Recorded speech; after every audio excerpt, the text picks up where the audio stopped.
7 years ago, she was lost, juggling three jobs, and had no clue what her future looked like. Today, she is a powerhouse leader in the janitorial world, mentoring teams and breaking every stereotype. This isn't just about a comeback, it's a masterclass in hustle, heart, and leadership. Let's get into it. So, what's one myth people believe about rising through the ranks in operation that you want to bust today? So I honestly think that, a myth is that it's going to be handed to you.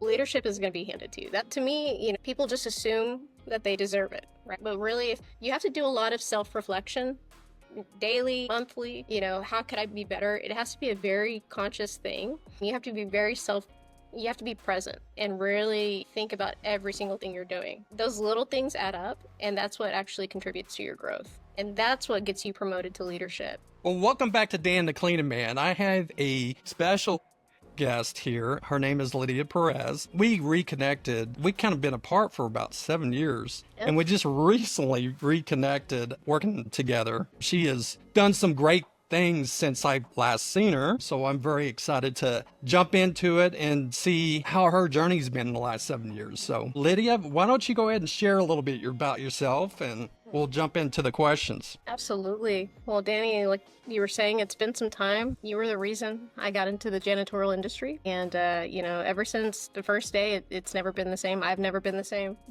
For a long time, I like cleaning. You've always been a great mentor. And so it's been really great kind of just reconnecting. And, a little bit of my history. I'm from Dallas. I graduated out of college, and I really didn't know which direction I wanted to take my career in. And, I started in the automotive industry for a while, and it just didn't click. I don't know. So, you're kind of trying to find yourself and what fit for my personality and for the things that I wanted more in life. And so, one day I got a call, and that's how I came into the industry. So yeah. Let me ask you, was it just a LinkedIn posting, or how did you find out about company at that time? Right. So Rhonda Reed was actually one of my best friend's good friend. He had known her for years since, they started back in the 70s. And they just kept telling me, hey, we're looking for really good, managers. We call them performance managers, but basically area managers. And from everything that she was hearing about me, she thought I'd be a good fit. And honestly, from the auto industry, I took about a year off, and I kind of did some odd jobs here and there. And I am an artist on the side too, so I kind of have that creative outlet that I've always kind of plugged into. But again, I kept saying, well, I wasn't sure. I kept putting it off, and just one day it just clicked. And I just went over and as soon as I met them, it was like a close-knit group, very family-oriented, just very willing to help you learn and to grow professionally and personally. And honestly, I don't know where else I'd be without them. And I totally agree with you. The company done a fantastic job growing the team within, so can't say enough good things about the company. So, artist. So, are you more of a drawer, or is it more photos? So I was into more animation in high school, and I always kind of wanted to do more of the moving artwork. But yeah, I've always been a digital artist. I started growing more toward that direction when, obviously digital animation took off, 3D animation. Obviously I do painting, really anything I can be creative in. Just recently, I started getting back into photography. So again, really any way I can express myself and just kind of put myself out there. Right. Is it more of a relaxing mode for you? Yeah, Disconnect you from the rest of the world? Yeah, it's a really good decompression tool, But at the same time, it's an exercise to kind of keep your mind thinking outside the box. And when you constantly do that, it translates to every other aspect of your life, work or personal. 100%, 100%. Well, good. All right. Well, let's jump into the questions because I don't want to hold you up. When you started janitorial operations, what was the moment you realized you could aim for leadership or jump in more of a leadership exit role there? Well, honestly, for the first few years I started with Select, I was very happy just being a performance manager, and I had my book of business. I was helping my clients. I knew everybody already. And I was comfortable. And I guess one day, one of my leadership, my boss, she came up to me and she was just saying, basically, would you like to help out more? Like, I see that you can do so much. There's a lot of knowledge that you have. I always was wanting to help people. And so I just started thinking about it, and she was right. I wanted to give back, and I wanted more from what I was doing. I'm a big purpose-oriented type of person. I like to lead from my heart, and then obviously, logic, and everything else falls into place. But at that moment, I realized I could do more to help those around me, whether that's the area manager next to me, or if that was my boss, or if that was the client. And I gotta say, it's called a servant's heart. You definitely have a servant's heart, and where you're supportive to, either leadership, clients, even, to your team. You're always there to have their back. And that's, since we hooked back up, that's what I've identified as a very strong trait of yours. So Thank you. awesome. Awesome. Anything more to add to that? Going back to where I started with Select, you were a big part of that. You brought me on board. Those early days of just plugging in and kind of guiding me have stuck with me this entire time. And those are the very tools that I'm teaching to my team now. Good. So I appreciate that one, but that says a lot to, sometimes when you jump into leadership, you want to follow first. And, that leadership kind of stands out eventually as you continue to learn from others and listen to others from that perspective. So yeah, no, you have done a fantastic job, man. You're just continuing to grow. So, all right. Was there ever a time you wanted to quit? I kind of hated to put this question in there. What made you push through that? I think you're only human if at some point you're kind of like, okay, this is too much.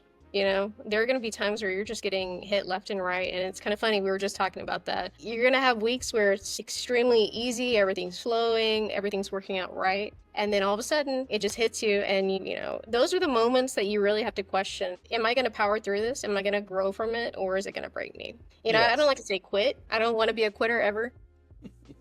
I don't think in the sense of that, did I ever feel like I'd be better off or happier somewhere else. I think there are moments where I'm like, this is a lot of stuff coming at me, and I just had to work through it.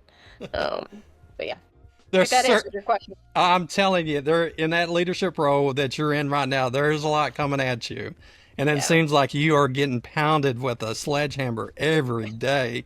And I wouldn't say every day, but I would say that it's certainly there's days that it's like, holy cow, I just want to go home and drink. Yeah, crawl under a rock or in bed and pass out. Absolutely. All right. So what's one myth people believe about rising through the ranks in operation that you want to bust today? So I honestly think that, a myth is that it's going to be handed to you. Leadership is going to be handed to you. That to me, people just assume that they deserve it, right? But really, you have to do a lot of self-reflection daily, monthly.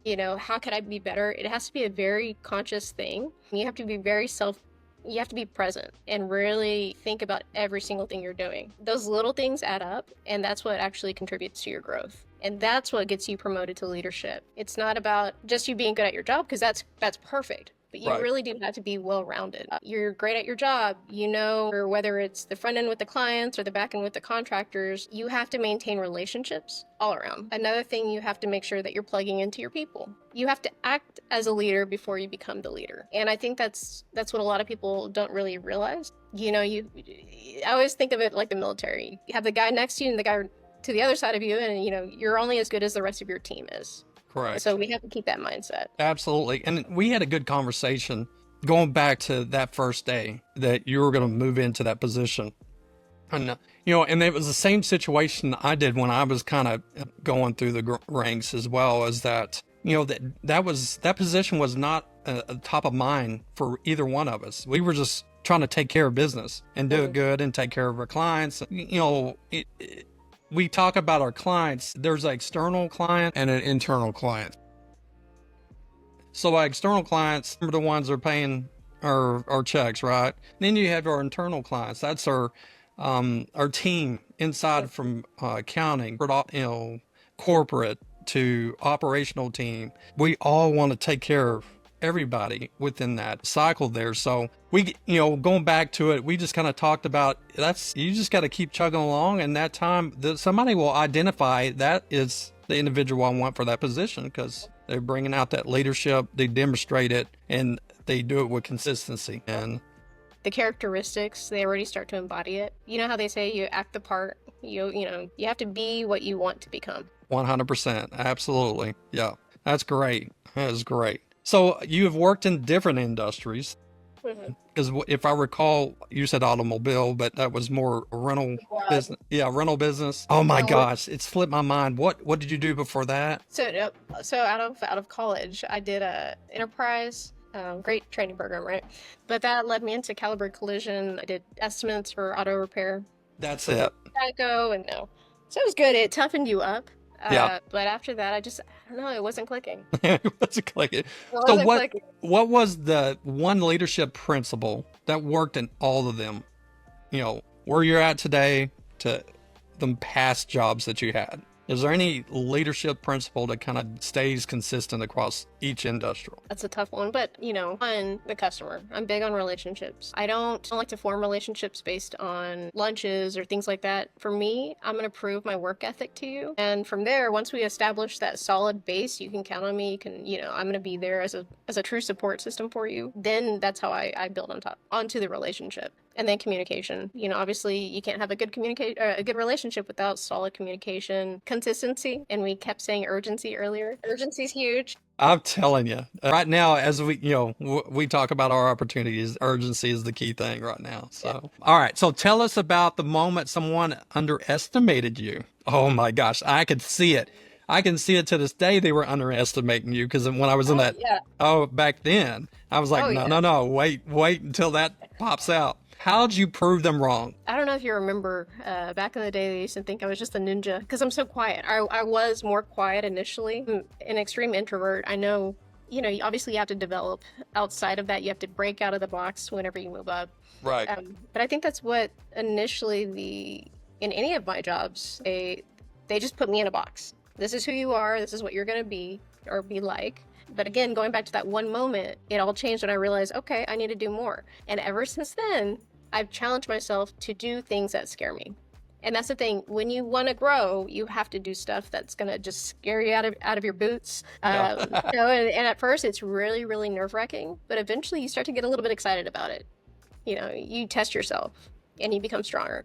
And I agree. As you continue to test yourself in them areas, you get stronger, stronger, and stronger, and it becomes a strength of your traits that carries over. But man, I been in that position a while back, and I was, individuals like, oh, she's quiet, just too reserved. I was like, no, no, no, she's got a good disposition to herself. She's gonna rock it out. Just give her time to get her on, get that experience under her belt. Back then, I knew you were gonna be good. So, yeah, no, that was great. That was one of the questions I wanted to pop in there and ask you. If you enjoyed this video, make sure to check out the full playlist. Top janitorial experts share their best cleaning techniques. You'll get insider tips from the best in the industry. Don't miss it. So what is the toughest leadership lesson you learned the hard way? Honestly, the biggest learning curve, because this is going to be my second year as a senior operations manager. My first year was a lot of trial and error. I think you have to learn sometimes just by doing it, and then you're like, oh, I shouldn't do that again. Or, okay, that worked out, let me try more of that. I think the biggest part is learning when to continue development with an employee, and when you do realize, is it either a will or a skill issue? Is this something we can work on together through training, or is it something where the person's not understanding it, or they're not it's not for everyone. Right. And sometimes we have to just realize that. But again, being somebody who works from their heart, I had to learn to work with my logic side too and kind of balance that out. And that's a continuous learning that, yeah. I mean, till this day, I've been in the business a long time, from retail to janitorial, and you're always, trying to build upon that. So yeah, that's all you can do. Just learn from every experience that you run into. So if you could go back and give advice to a janitorial ops manager like yourself, or like yourself back then, what would it be? And you know what? This should be easy for you because you're developing and training ops managers like this all the time. Plug in sooner. I tell a lot of my new trainees this. I always try to tell them, avoid doing the things I didn't, or learn the things now. Do not be like me. I took 3 or 4 years to even start trying to plug in more. Don't do that. I want more for my people. And I think that's one thing I would keep teaching them. Urgency. Do it now. If you really want more, do it now. You have to put the effort in. And it's funny that you brought that up, because I think we had you had a discussion. It's like, yeah, I'm talking to these and I'm letting them know, don't do what I did. Learn from my mistake when I first came in, and Save yourself some time. oh yeah, 100%, and heartache, on top of that. So how do you balance being a result driven with being a people centered as a leader? Well, I guess this kind of goes back to, really caring about the people and wanting to continue developing them. But again, it comes down to, are they willing to do it? If I'm No, I'm hearing your following question you. right, you know, you want to take care of your people, but again, it's a mutual relationship. They have to be able to meet you halfway. They have to be able to come to you if they need something. At the end of the day, obviously we're still at a job. We have to have these results. We have to make sure the clients are happy. And I think that's where it is a balancing act continuously, where you're just trying to make sure that the employees are okay. I always check on my people, make sure they're okay. If they're stressed out, I see it all over their face and I just kind of check on them. But at the same time, if you need something, reach out, raise your hand. Because again, we work together as a team and we need to get those results. Yeah, and I think you bring up a key point there in regards to watching your team's body language, because that's a clue that you need to dive in and ask if there's anything we can support or help them. That I know that's big for me. I like to watch body language and motions and so forth. I want to be plugged in regards to that. But I don't know if we talked about this. I see all that being a partnership, right? Yes, I'm your boss, but I am your partner. We work together for the common goal to make each other better. And that's always how I see it. I don't know. A lot of, team, man, I hear it all the time out in the field. Hey, boss. Hey, boss. No, dude, I'm your partner. Come on. I can really smell it too. It's okay. Yes, absolutely. So no, we're a partner to achieve the same goal and satisfy the clients and, take care of our team. So, but yeah, that's a very valid point going back to, watching the body language, and that's your temperature gauge. But go ahead. My old bosses, he would ask me every time I'd come in from the field, and he said I had a terrible poker face. And so as soon as I walked through those doors, he could tell if I was stressed out. And I guess I took that and I kind of held on to it, and I wanted to duplicate that because I love that. I love the fact that, one, you're just making sure I'm okay, whether it's personally, professionally, like what's going on. And so I really tend to do that with my team. And some days it's just work and they just want to vent, and I'm here, whether it's venting or you want me to help you work through an issue. And sometimes it's personal, they're going through something with their family and they just need to get it out. And that's fine. That's healthy. And I think that's one thing that we need to make sure we're doing with our employees. All right. So what do you think companies overlook when promoting talent from within? And the company does a good job promoting within. So I think this is a good question for you because I'm curious. We never really talked about that. So okay, repeat the question. What do you think companies overlook when promoting talent from within? As a broad thing. I won't Absolutely. As a broad thing, I think as a whole, professionals tend to look at the brightest star, maybe, and as I should, the one that's standing out from the pack. But I also want to see more where we're engaging early on in people's career development. What are you wanting 3 years from now? And really mean it. A lot of companies ask, okay, where do you see yourself in 5 years? No, really, where do you see yourself in 5 years? And how can I help you get there? Right. What's the development program do we need to do? Is it all contract oriented? Is it client relationships? What do we need to plug you in and give you the best shot? We can't force somebody to want to be developed. But I think we need to make it where it is more, it's easily talked about. Make it comfortable to be talked about. Right. And I would go back to, as I'm getting plugged back in and making my transition back in, there is one team member that I was kind of walking with. And as I was asking her, what kind of development plans do you have for yourself? And where would you like? And she was like, well, come here, Danny, let me show you what Select has done for me and provide. And I was like, she shared, and I want to make sure I don't get it on this last question. No, I'm not going to get into it. But soft skills. We, in numerous interviews I've done, it's talked about as a company, you're looking for individuals with soft skills. You definitely have that, Lydia. That's probably one of your strongest traits. You got great soft skills. But there was some training in for her, and she had modules, from communication, soft skills to other parts that when she was last evaluated on, that she need, y'all plugged her into some learning modules that she could go through and continue to develop herself. And that's great for her because right now she's kind of working in a building, and then she's locked into a building, but she wants to expand herself more of a multi-unit role. So I thought that was great. And I think, you were a big part of that back then. So I just wanted to share that with you. And I appreciate that. And that's great feedback. I'm huge. I am really big on developing in the sense of whatever's going to make you a better manager, an account manager, whether it's just something that maybe a senior area manager would be not entitled to, but available to. Right? Let's start training as early as possible. Why? Because again, it makes you you have a better understanding of how your business is run. And those again are things that I didn't learn until, not fairly recently, but again, avoid the things that I did not plug into. Do it as soon as possible. Right. And that one individual, I saw you in there doing contract training with her.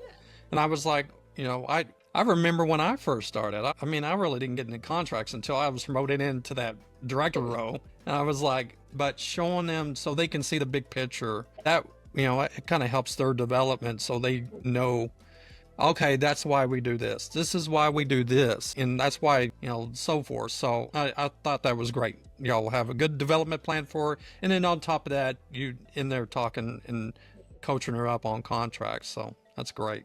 All right, so moving into that last question, what's one unconventional decision you made in your career that completely changed your path? Okay, so that's when I left the auto industry. I say auto. That's when I stepped away from a full-time job. Didn't have anything backed up. That 1 year, I worked 3 different jobs. And I learned I knew I could hustle. I could work hard. I could go for something that I wanted. My goal at that time was to really find something I wanted as a career. I didn't want to just jump into a job to have a job. I didn't want to just get stuck. And so I'm actually although it was crazy at the time, I'm very happy I did that because that's what led me to where I am. Yeah, and I remember your interview, you were you was working 2 jobs at that time, 2 or 3 jobs. So, 3, right? Yeah. And he was like, well, I need to work through some stuff here before I make a decision, but thank you for taking a chance on me. Yeah, absolutely. And I do recall working 2 or 3 jobs, and I was like, I don't want to do this very long. I was like, probably 6 months in, I was like, well, I was trying to pay bills, but I was ready to kind of get into something full time to take care of business. So, but, well, good deal. Well, Lydia, thank you so much for your time. I appreciate you coming on. I'm hoping I can get some other team members on here in the next week or so. And these team members usually, majority of them are working under Lydia. So they better talk good about her, I guess. But no, thank you again, Lydia. I appreciate your time. With the rest of y'all, I hope you enjoy Dan the Cleaning Man with my time with Lydia. And so with that said, we'll close this out. And all I have to say is just keep it clean out there. Talk to y'all later.